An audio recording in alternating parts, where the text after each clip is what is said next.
I was a paintbrush and canvas guy, I guess, always. You have to make a decision very early on.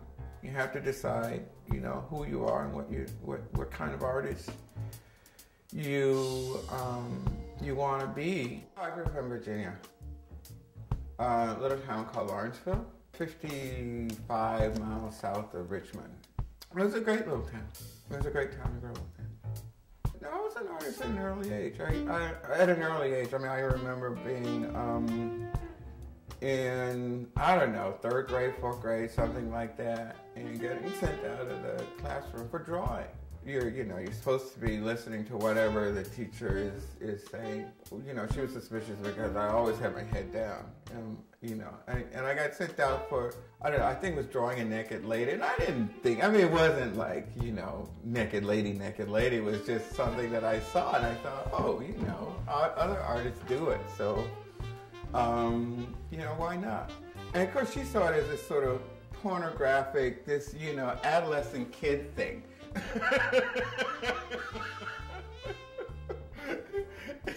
So she not only threw me out, but she was really upset. It was like, Robert, get out! You know, go see the principal. So I had this, you know, this idea in my head to create this figure. And I've always liked drawing the figure anyway. I guess that was the very beginning of it. You know, my parents were also very supportive, and I painted a lot at home.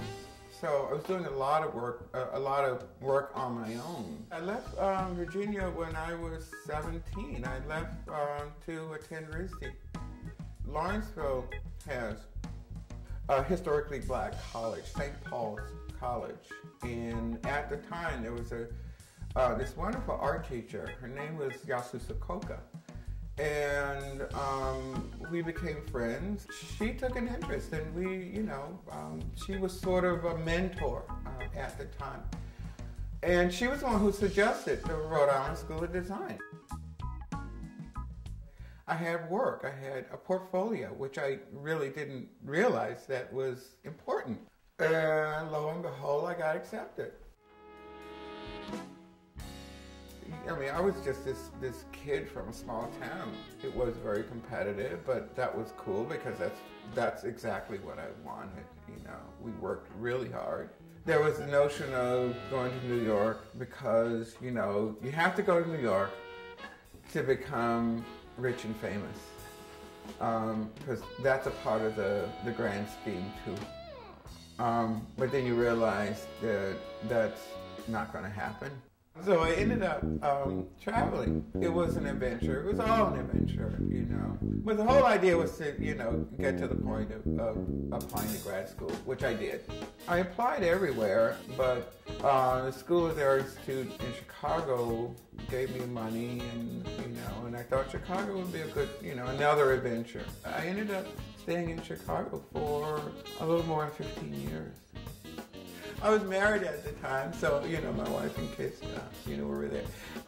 Did not really relish the idea of the kids growing up there. I mean, and there were all these sort of signs that pointed to, you know, Bob, it is time to leave. So ended up in Lawrenceville, also unhappy. Things didn't really work out there. And I started applying to other schools. I got a letter from Brown saying that, you know, they needed a sabbatical replacement, and I decided to just head back to Providence. I had no idea that I would be coming back here, but I came back to work at Brown. Between the visual arts department there and the African American studies program there too. And that went on for years until I got on full time at URI. A good day is when I can clock 9 to 10, maybe 12 hours, you know, in the studio. Once the idea gets, you know, sort of starts to boil around in your head and you start seeing ways that you can kind of get it out there, then I generally do a bunch of drawings. I collect photographs and I take photographs. You know, so between drawings and photographs, I kind of work out an idea for a composition or series of compositions. I always know that I'm going to do many, many, many paintings that will center rather on this idea.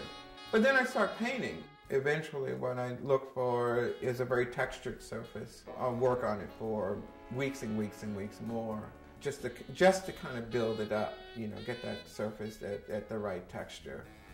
And then there's always the issue of color and working with colors. And kind of, you feel your way around after that point.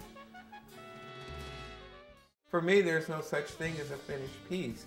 It's finished when someone walks in and buys it, or it leaves the studio for whatever reason. Then it's done. To be a painter, you have to paint.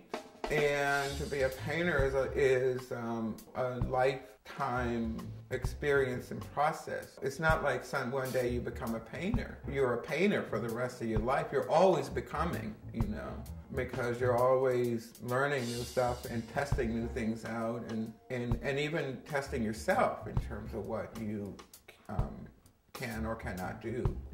But also, it's a certain vision that you have to have, and if that vision isn't there, then you're not going to be able to get it either, And interestingly enough, just when you think you're out of place and you think, oh, this is it, something will happen that will take you even further. It's always a process of keeping that canvas moving forward, And a lot of the work, I think, has to do with this journey I have been on since leaving my hometown. There were many periods when, you really question, well, is this really what I want to do? Does this make sense? But I think what makes sense is that you come back to it. There's a place in my life that I sometimes call the lost years. And I think those lost years are when, I was doing everything, trying out new stuff, going everywhere in terms of my art, that is. And I realized that, this isn't me, So I always come back to, to this stuff. Sometimes you have to be at a strange place, or at a place where you don't want to be, or you shouldn't be, to know where you need to be. So you keep working, and you keep moving, and you keep moving forward. The way that I see painting is very different now than a year ago or 2 years ago. This stuff is very new for me, and all of these are revisionings of old pieces. Everything is a kind of repainting of old stuff, meaning that all these works were at one point considered finished until you reach that next place, and see that, no, they're not finished. In fact, they're awful. Recycle them into something that has become very, very valuable. These works are about struggling with oneself. For me, it's about looking in that mirror and seeing yourself changing, and seeing yourself, on this journey to wherever this journey is. No matter how old you get, or no matter how many years you work at it, there's still always something new and exciting that pushes it forward in different ways. There are all these possibilities out there that you haven't yet approached, that you haven't yet gotten to, and so it's kind of nice knowing that.